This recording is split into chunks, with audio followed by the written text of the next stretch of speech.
Puro gold yan. Hindi sa mga gusto may diamonds. Ay nako. Pupunta kayo dito. Pag pupunta kayo dito, punta kayo ng pera extra. Ayun o. Maganda. Maganda rin dito yung beach nila. Ayan o. Pero dapat medyo maaga-aga pumunta kasi ngayon, ayan o. Alas 12 na.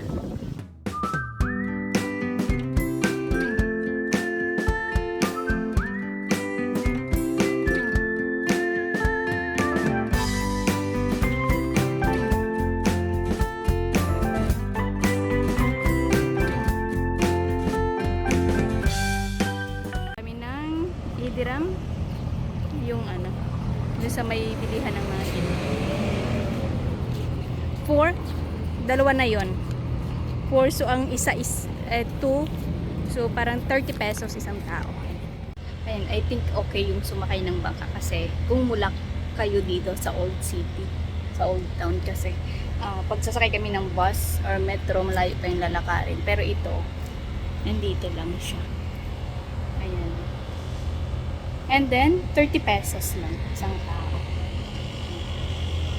For kanina, dalawa na kami ito. So, it's good. I-try nyo rin ito. Tayo dadaan. Para na-try natin yung metro and then ito. Ayan, start na siya. Diba? Parang hindi nyo na kailangan mag-cruise sa bangka. Pero na-try nyo. Tsaka may oras sila. Pag sinabing ganitong oras, umaalis talaga sila. Pag sumakay kayo ng bangka, saglit lang. Ayan o, kabila lang siya. Pero pag sa bus, iikot pa. Nandun na yung sinakyan. Ilang minuto lang nandito na.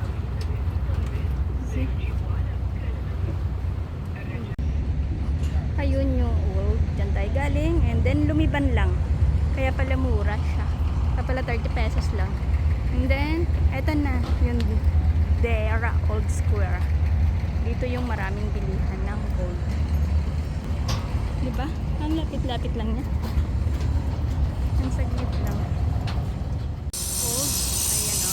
Baladia Street. Maganda rin dito. So, pag pumunta kayo, itry nyo. Punta kayo ng Dubai, itry nyo. So, maganda rin dito. Mga pamilihan talaga siya dito. Grande Square. Try natin ito. Pamilihan talaga siya.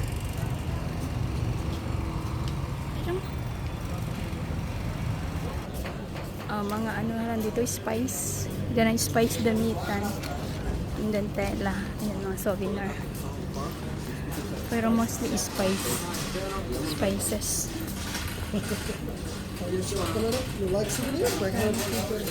Makulay. Black pepper.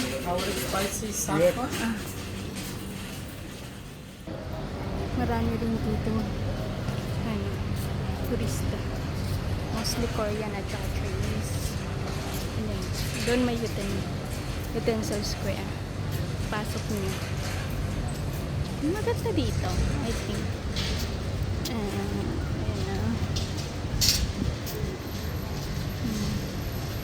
Mga goods. Pamilihan. Kaya, kung sa mga pasalubong, sa mga damit or what, at i-try nyo dito. Marami kayong pagpipilian. Ang dahil pumupunta. Kasi marami siyang store. Para sa akin, more interesting dito. Kasi hindi siya lang like building na puro. Ayan, ganyan lang yung building na talagang parang mapipil mo na nasa ibang hindi nasa Dubai ka talaga. Ayan na. Ito yung Gold Square. Yes, welcome to our spices and Ayan, sa mga mahilig bumili ng gold, dito kayo dapat. Maraming turista. Ay, Chinese ata ang mga to.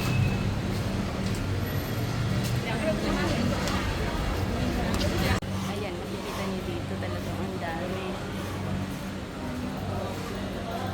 Then, well, Ganda mga silver. 2.5. Mas maganda yun. Si ate, Pilipina. Hi. Pilipina. Di ba? Gusto mo pumili ng diamond? Naiwan ako ng asawa ko. Wait lang ate. Andun na siya. Ang dami ditong Pilipina. Di ba? Ay, kabayan. Ayan pa. Mga kabayan. Marami ditong tindera. Tsaka tindero na ano. Pilipina. Ang Pilipino. Oh. See? Ang lalaki. Hindi talaga makita. Napakadami.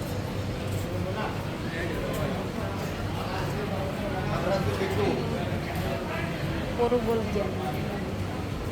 Puro gold. Hindi sa mga gusto may diamond. Diamonds. Ay nako. Pag pupunta kayo dito. Pag pupunta kayo dito, pupunta kayo ng pera extra. Yun o. Ganda. You see? Ganda mo.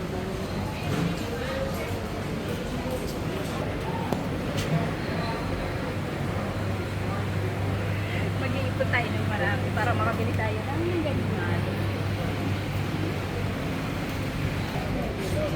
Mga tulis pupunta talaga sila dito. Kasi mura.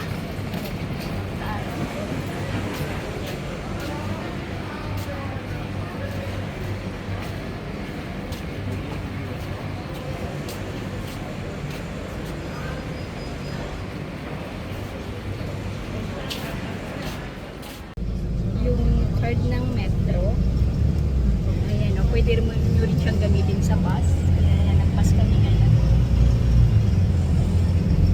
Mula dito sa Hulihan ng Gold, sumay kami ng bus ng number 8. Papunta na yun sa tabing dagat. So, try natin yung tingnan natin yung lalabas. So, ang galing lang, di ba? Kasi 330 pesos, may ikot nyo na yun Dubai sa isang araw.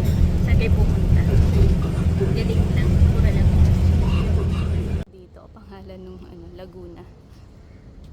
Malapit sa beach ito. At marami rin ditong store na nagsara. Ayan o.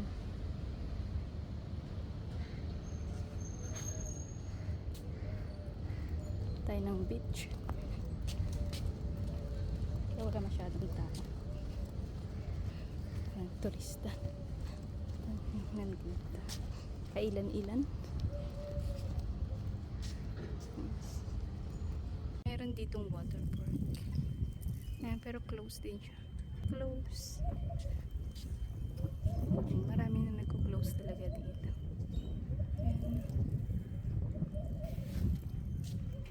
See? Handa yung place pero siguro dahil nag-pandemic maraming mga store na nag-close. Wala kasi masyadong pumunta. Ayan, nandito pala sa kabila yung maraming tao. Kasi doon, wala masyado. Ayan, dito pala sila. Ayan o.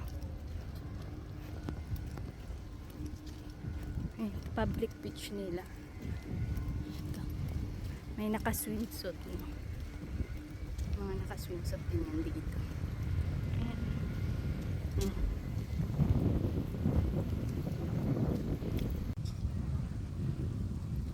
Ayan o.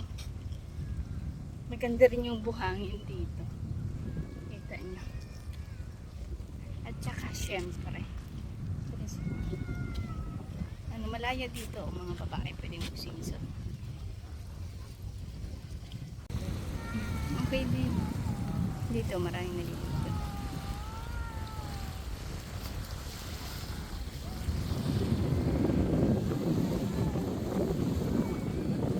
Maganda rin dito yung beach nila. Ayan o. Pero dapat medyo maaga-aga pumunta kasi ngayon, ayan o, alas 12 na. Kami nakarating. Dapat medyo maaga-aga. Diba? Maganda rin sa malinis. Malinis yung beach nila. Kakatuwa, walang entrance fee. Public siya.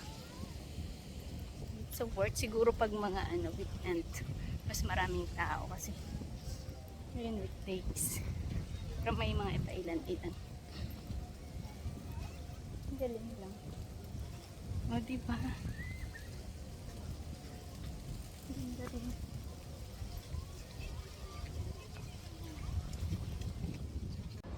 Ayan, nakita yung view dito.